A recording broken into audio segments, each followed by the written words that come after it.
Chez nous, il y a Madame Françoise Gay-Truffert, qui est directrice d'une institution sociale à Monté-au-Valais, qui va nous parler de la profession d'éducateur, d'éducatrice sociale. Bienvenue, Madame Gay-Truffert. Éducateur, éducatrice sociale, c'est quoi comme métier? C'est un très beau métier. C'est un métier au service des gens dans la difficulté, dans la précarité, dans le handicap, dans différents domaines où la situation humaine est souvent très difficile. Et comment on accède à cette profession? Quels sont les chemins d'école, de formation? Différents chemins. Si je pense à ma propre expérience, par exemple, je viens pas du tout du milieu social. Au début, j'ai commencé une formation, un apprentissage de photographe, et j'ai travaillé dans le milieu de la presse en particulier. Et puis, je pense que le regard, quand on est photographe, était très important pour moi. Et j'ai commencé à travailler avec des personnes aveugles. Et du fait de mes compétences à travailler dans le noir en particulier, m'a donné des outils et j'ai eu envie de les transmettre à des personnes handicapées de la vue totalement aveugles. Et voilà, c'est comme ça que j'ai commencé. Et de fil en aiguille, j'ai suivi une formation sociale. Je suis animatrice socioculturelle. Et après, j'ai fait une formation de directrice d'institution sociale. Et c'est vrai que j'ai plutôt choisi l'animation que l'éducation. C'est un autre champ. Et je pense qu'éducateur social, on est surtout à côté de quelqu'un dans sa vie quotidienne, depuis le matin jusqu'au soir.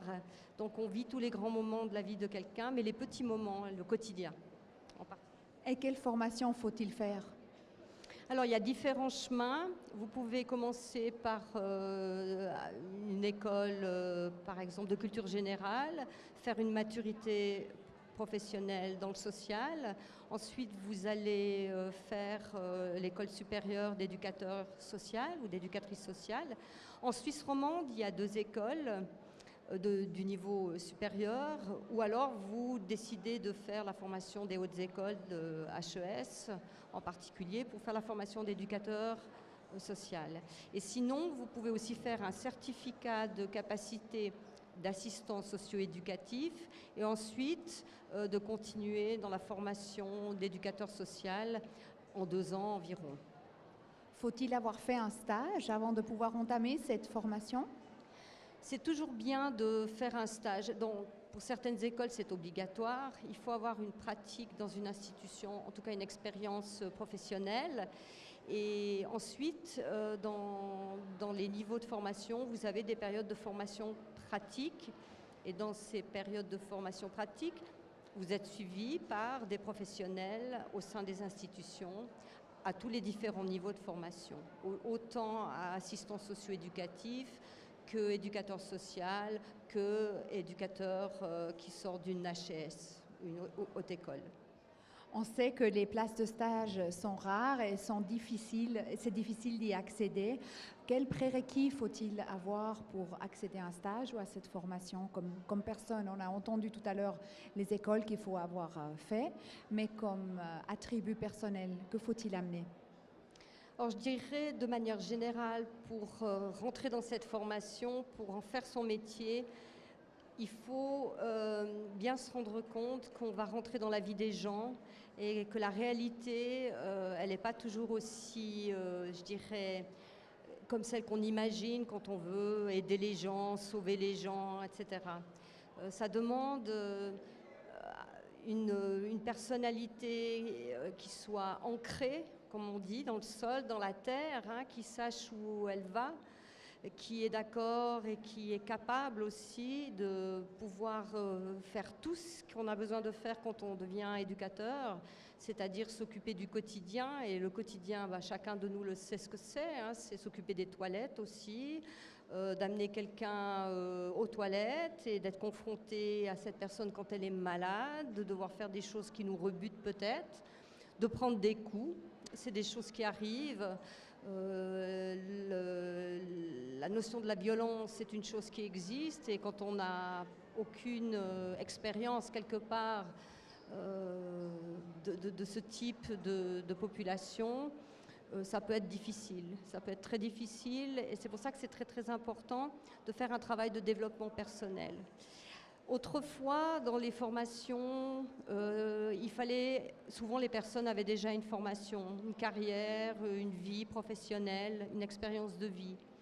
Donc elles arrivaient dans le métier beaucoup plus tard, plus âgées, ce qui faisait qu'elles étaient un petit peu plus aguerries sur le terrain. Aujourd'hui, on a des jeunes, très très jeunes, qui arrivent dans les institutions et qui sont confrontées à une réalité qui dépasse beaucoup ce qu'elles auraient imaginé en termes de rêves. Et c'est pas toujours facile parce qu'elles n'ont pas les outils personnels nécessaires pour être en situation un peu plus légère, la prise de distance personnelle et de ne pas se sentir elles-mêmes attaquées ou dans leur personne. Je veux dire, la capacité de comprendre l'autre où elle est et puis la prendre où elle est avec bienveillance, c'est la chose la plus importante. Donc voilà, vous les formez évidemment aussi dans ce domaine pour faire face à ces situations qui peuvent être difficiles, comme vous l'avez dit, notamment au niveau de la proximité, de la distance, des thèmes qui reviennent régulièrement dans les professions, dans le social. Quels sont les côtés positifs de ce métier? Qu'est-ce qui motive ces gens? Alors bon, c'est vrai que moi j'ai donné le côté, c'est pas un côté négatif du tout, c'est la réalité, c'est la vie. Moi je vois pas ça quelque chose de négatif. Simplement, justement, on va être co-créateur du changement peut-être d'attitude de personnes qui sont dans la détresse.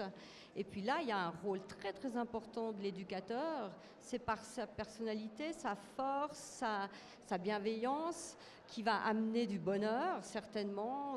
Moi, j'avais travaillé avec une personne très âgée, complètement seule, qui n'avait plus personne dans sa famille et qui était reconnue comme quelqu'un d'extrêmement aigri, difficile.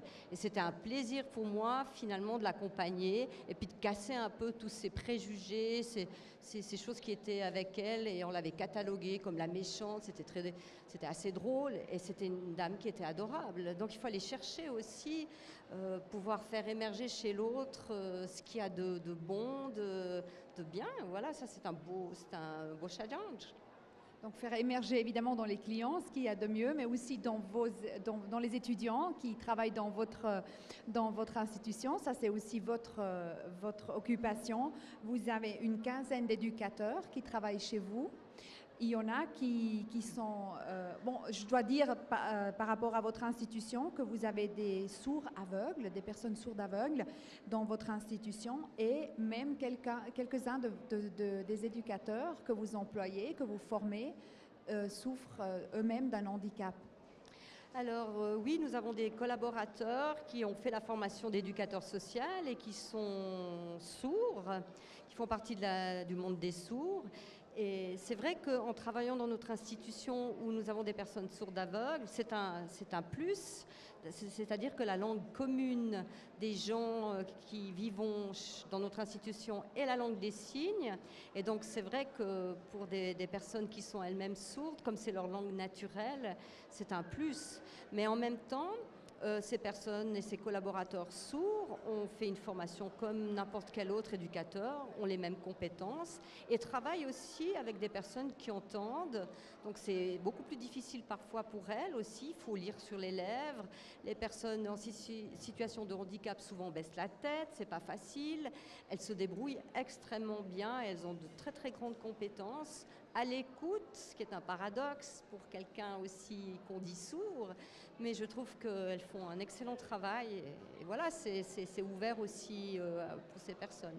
Et les autres éducateurs, ils doivent donc apprendre forcément le langage des signes. Oui, c'est bien sûr, si on veut pouvoir communiquer avec les personnes qui sont dans notre institution, il faut pouvoir maîtriser la langue. Donc c'est une des conditions. C'est clair qu'au départ, elles n'ont pas forcément la langue des signes. Donc elles vont faire des cours, elles vont apprendre. Donc ça, c'est un plus, en plus dans les compétences, je dirais, d'un éducateur social. Ça rend encore plus complexe la prise en charge pour quelqu'un qui sort de l'école. Mais c'est un avantage aussi et c'est une découverte pour ces personnes. Donc voilà, un emploi, une vocation pleine de découvertes, comme vous le dites. Que diriez-vous aux jeunes gens qui sont motivés pour devenir éducateurs, éducatrices sociales? Faites ce métier parce que... Faites ce métier parce que c'est... Alors c'est un peu bateau de dire ça, mais c'est utile, vraiment. Il y a des gens qui ont besoin d'autres personnes pour s'occuper d'elles. Et je pense que c'est une belle profession. Mais pour ça, il faut avoir du cœur. Il ne faut pas faire cette formation dans un but, je dirais, purement administratif ou financier. C'est clair, c'est une formation qui a des conditions de travail excellentes, mais ce n'est pas ça le plus important. Il faut vraiment avoir l'envie, du cœur.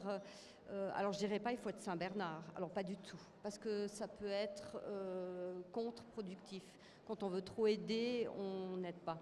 Donc il faut être un peu entre les deux, il faut vouloir faire ce travail parce qu'on est utile et puis qu'on va vraiment amener des compétences. Et puis de l'autre côté, on va en recevoir aussi évidemment beaucoup de satisfaction personnelle. Merci beaucoup, Madame Guetrufer, pour cet entretien.